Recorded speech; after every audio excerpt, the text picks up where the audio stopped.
कहते हैं कि जो मिट्टी के पात्र में भोजन बनता है तो उसमें 100% तत्व बना रहता है, मिट्टी के केवल पात्र में। इसीलिए जगन्नाथपुरी में जो भी भोजन बनता है वो सारे मिट्टी के पात्र में ही बनता है, तभी भोग लगता है। वो मिट्टी के अलावा कोई पात्र का बना भोग जगन्नाथपुरी में किसी में नहीं लगता है ना। आप देखेंगे जगन्नाथ में मिट्टी के अलावा कोई भी बर्तन का प्रयोग नहीं किया जाता है और तब भगवान उसमें भोग लेते हैं। और मिट्टी के बर्तन बनने के बाद फिर उसको फोड़ दिया जाता है, वो फिर बेकार काम। एक ही दिन उसका प्रयोग करते हैं। कहते हैं कि बर्तन मिट्टी का पात्र जो होता है वो धोने से शुद्ध नहीं होता, पकाने से शुद्ध होता है। यदि मिट्टी के पात्र को तुम शुद्ध करो तो उसको अग्नि में धर के और चारों तरफ से उसको जला दो तो वो फिर शुद्ध हो जाएगा, लाल हो। हम जब छोटे थे तो वो मिट्टी के ही बर्तन में दूध रखा जाता था, उसी में गरम करते थे और उसी में जमाते थे, है ना, उसी में धोते थे।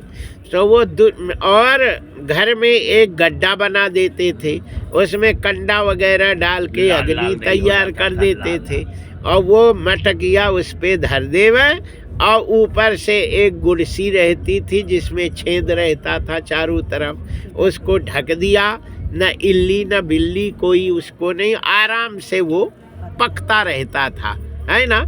और फिर जब उसमें दूध निकालें तो लाल लाल रहता था दूध, और इतना अच्छा रोटी मीड़ के ऐसे पालो लुफुल इतना अच्छा स्वाद। गुड़ शक्कर मिलाने की कोई ज़रूरत नहीं पड़ती थी, रबड़ी सी हो जाता रही, है ना।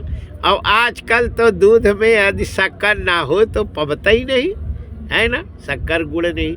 पहले ज़माने अच्छे पक जाता था और वो मटकी में वो सोंध, फिर हमारी दादी उसको एक सूती में किसमें उसको करोती थी, है ना। वो करोने के बाद वो इतना निकले सो हम लोगों को हमें देव सब किसी को नहीं देती थी। चलो किसी को नहीं मिलेगा, हम पाएंगी, जय जय सीताराम। और एक को देवे तो नहीं, तो उनने थोड़ा थोड़ा दिया, बोले कि नहीं हमें सब चाहिए।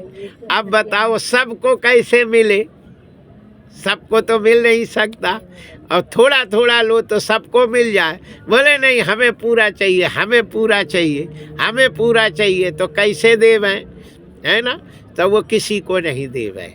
फिर एक दिन एक को दे देवे, फिर दूसरे दिन दूसरे को दे दे, फिर तीसरे दिन तीसरे को दे दे। हमने पूछा कि दादी तुमने पाए? हमने पाए, बहुत मीठा था, है ना। और देवे किसी को। एक दिन हमें दी, हमने कहा उनको रहे, बोले सो जाने दो, तुम पालो, आज तुम्हें दे रहे, हम नहीं पा रहे। फिर हमने पूछा कि तुम्हें मिल रहा? बोले परसों हमें दी थी। हमने कहा दादी भी, है ना, सबको देती है, ये नहीं कि एक को देवे एक को नहीं, देगी सबको। लेकिन सबको अब जब मचल जाए कि नहीं हमें पूरा चाहिए, तो पूरा कैसे मिले। तो ऐसी व्यवस्था बनाती हैं। इसीलिए माताओं को, है ना, लक्ष्मी का रूप कहा गया है, भक्ति का रूप। सबको बरोबर भाव रखे, किसी को ज़्यादा किसी को कम करे तो उसको पूतना कहते हैं ना।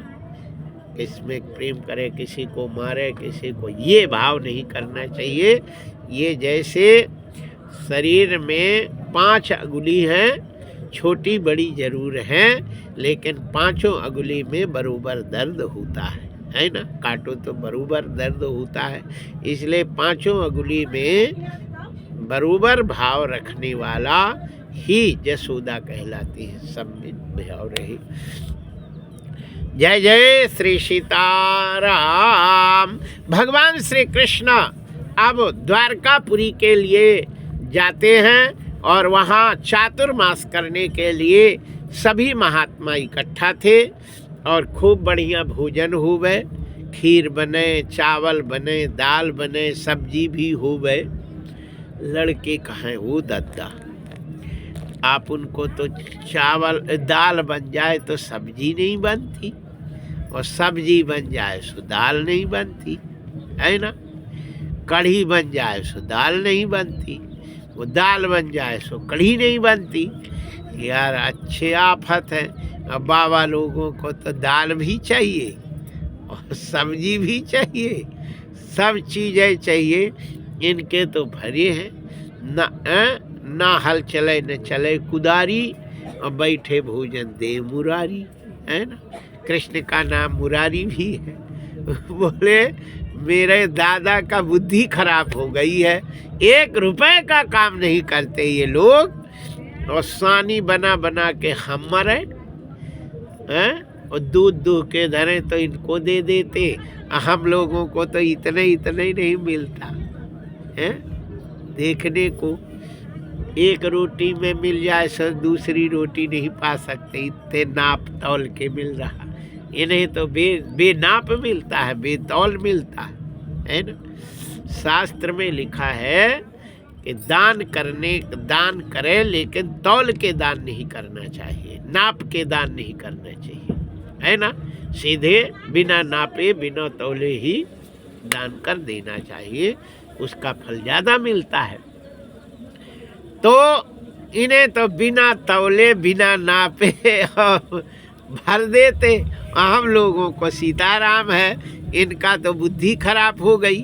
ये निकम्मों को खिला रहे, काम धाम कुछ नहीं हो, बताओ खिला रहे। एक ने कहा ये महात्मा है, ये भजन करते हैं, भाई इनको जितने खिलाएंगे उतने आप उनको भजन मिलेगा।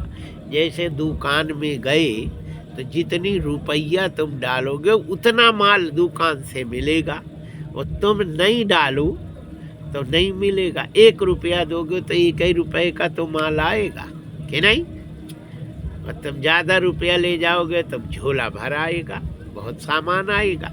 ऐसे महात्माओं को जितना खिलाओगे, जितना तृप्त होंगे, उतने पुण्य हमें देंगे और पाप जाएगा कि नहीं। ये तो वो काम नहीं करते तो भजन करते हैं, तुम काम करते हो तो भजन नहीं करते, सब पाप तुम्हारी खोपड़ी में रहता है, और जब उन्हें खिलाओगे तो वो पाप तुम्हारा चला जाएगा, उसके बदले में तुम्हें पुण्य प्रदान करेंगे।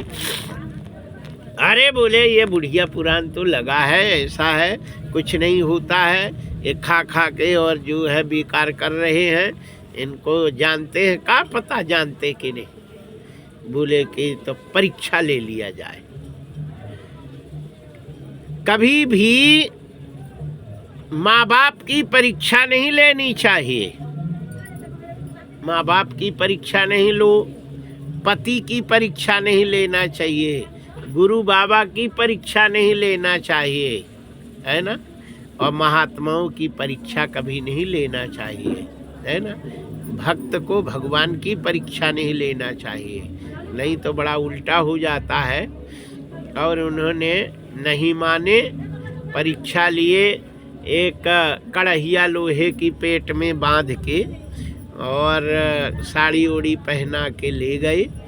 बाबा जी से कहे इसके पेट में का है, लड़का है कि लड़की, हमें बता दो, वो नहीं तो ये मर भी जा रही है, मोड़ी होगी तो सांस बहुत खतरनाक है। बाबा ने ऐसे आंखें मिलाई, बोले तेरा काल पैदा होगा। सब वो भगे सो उससे मूसर हो गया, और उसी मूसर को ले जाके उग्रसेन को कहते हैं। उग्रसेन ने कहा कि महात्माओं से तुम लोगों ने बहुत गलत किया है, इसलिए कृष्ण तुम्हारे बाप जानेंगे तो बहुत नाराज होंगे, इसको घिस डालो। तो मूसर को घिस घिस के सब बहा दिए, थोड़ा बचा समुद्र में फेंक दिया। वही समुद्र में मछली निगल गई।